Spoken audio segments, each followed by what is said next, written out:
Hi, I'm Rich with insideHPC, and we're here at SC12 in Salt Lake City, and we're here with OpenSFS and EOFS, the people that administer Lustre.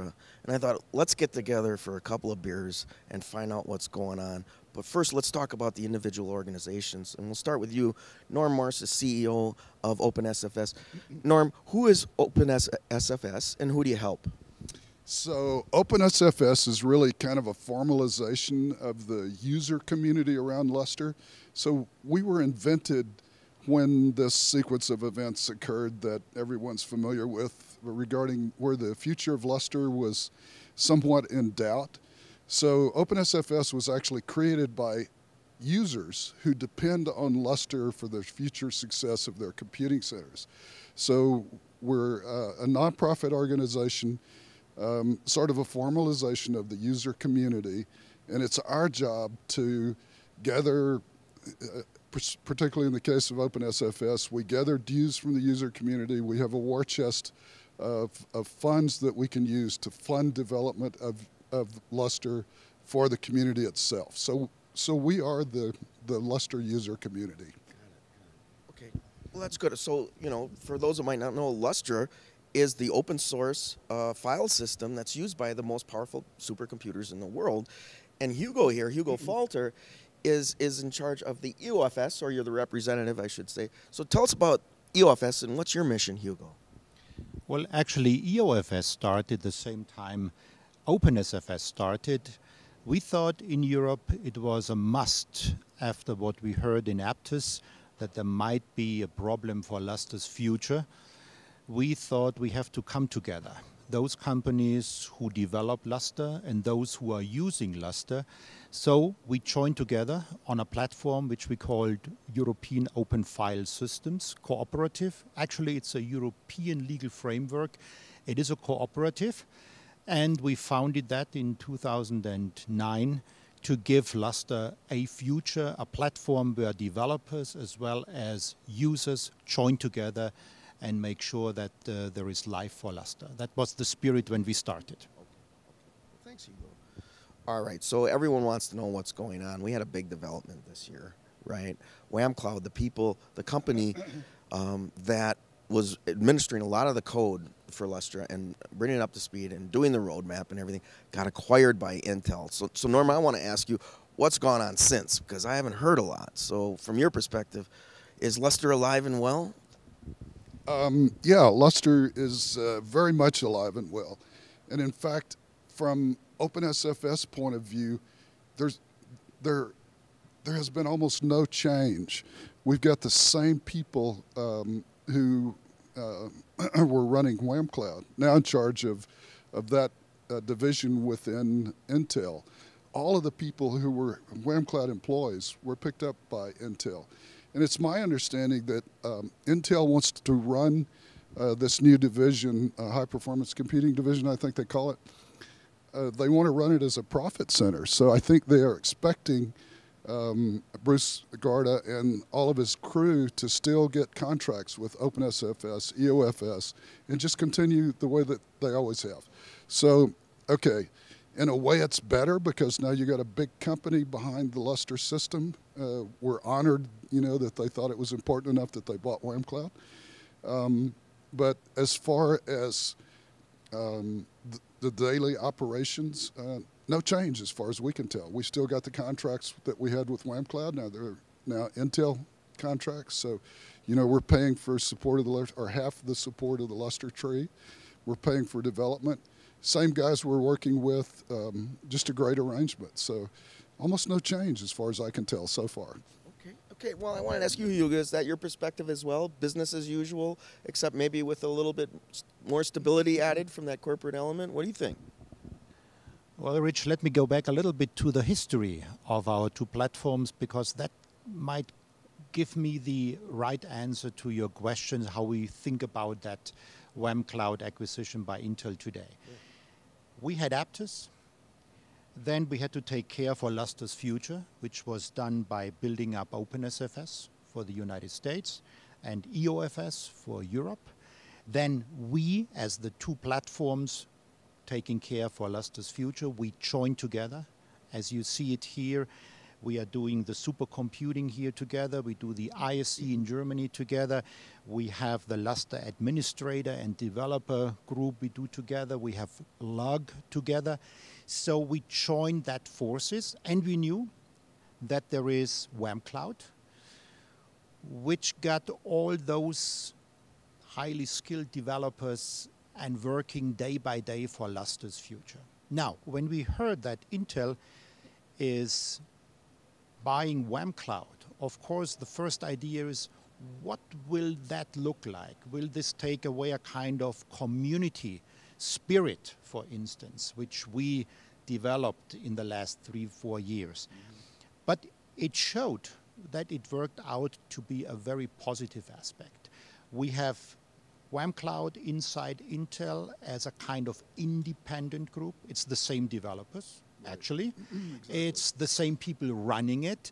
We have Eric Barton, we have Brent Gorder, the CEO of OneCloud, running that division.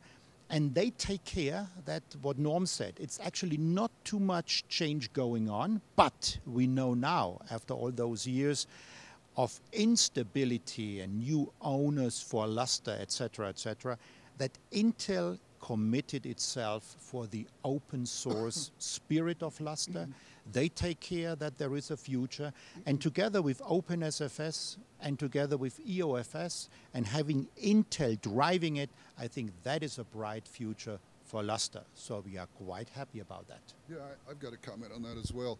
You know, one question I've heard since this acquisition took place was, is there really a role now for OpenSFS and EOFS? Now, you got this big company that's now you know, supporting the system. Are they just going to develop it? What's the role of OpenSFS? So I think the role of OpenSFS and EOFS is exactly what it was before. The reason they were invented was because the ownership of the Lustre system, or the intellectual property, went through several hands. And each one of those owners has their own business model, things that they want to accomplish in the future. So OpenSFS and EOFS were invented to put this future control of the Lustre systems in the hands of the community itself. So that aspect is still there. We don't want the future of Lustre to be in the hands of any commercial business organization. We want it to be under the control of the community itself, so that, you know, the community has control of their own future and can control how Lustre is developed, you know, to satisfy the needs of the community. Okay, so, you know, I want to wrap up here with a question to both of you about exascale, because it seems to me if we're going to get there, Lustre is clearly the only way, at least that I've seen, that's even on drawing board. This is how we're going to get there. You need a file system that can scale, right? So this is critical to HPC's near future. But at the same time, I want to ask you about the future of Lustre, because I'm seeing folks on the floor who are talking about selling Lustre to the enterprise, right? They're selling machines on Wall Street that are based on Lustre. Okay, how important is that? So if you could comment on, I'll start with you, Hugo. You know, the future of Lustre as far as enterprise and exascale, what do you see happening? I think we need both. Yeah. Actually, we need, like the Formula One type of cars, you need the high end of the pyramid, and this is our way for exascale, no doubt about it. We need it for science, we need it for the big open questions of mankind, we need it for energy, we need it for biology, medicine. Without that, we would really risk our future. But we need Lustre on a day-to-day basis. So you need it for industry, you need it for the small and the mid-size companies. You need it for systems which might be just a small, tiny little portion of the big system. So it would be wrong just to concentrate on exascale, but it would also be wrong to forget exascale. It's really, we have two souls in our breast, to say that, and we concentrate to make that happen on both directions. Yeah, I've got a comment. So, yeah, just look at the theme of our booth this year. It's called Broadening the Lustre Community. I don't know if you can get a shot of it. But that's one aspect of what we mean by broadening the Lustre community. You know, we actually started in the very high performance computing area, and now we're noticing the same thing. We've got a list of people who are now members of OpenSFS and EOFS here on one of our pull-ups. And it's a broad spectrum of the community. So in fact, it is moving down into the lower end, as well as looking at future developments in the very high end with the exascale computing. So yeah, we're broadening the Lustre community. And that means more than we're just eating a lot of food at a convention and getting broader. So that is true. And just want to add one thing to Norm. I think we have to broaden our user space, if I might say so, from the high end to the really broad community, and for very many applications in that field. On the other hand, we also have to widen up our developer platform. And if you look today, we mentioned OneCloud with a lot of developers now under the roof of Intel, but there are also many others out there. There are centers who contribute to Lustre's development. There are users out of the day-to-day need. They contribute, they develop patches, they send it to the one tree. And this makes this community spirit so important. So coming to that aspect that you have industry driving Lustre, on the other hand, you have OpenSFS and EOFS, and our goal is we do represent the community of developers and the community of users, from the very high end to a very broad community, and to make that an open spirit where everybody contributes from a development side as well as from a user side. That is our spirit, and that's why OpenSFS and EOFS is there. That's our commitment. Well, gentlemen, in that spirit, I'd like to propose a toast to the future of Lustre exascale business. Thank you, Rich. Thank you for coming today. Cheers. All right, I'm Rich from insideHPC in Salt Lake City at SC12. We'll see you next time.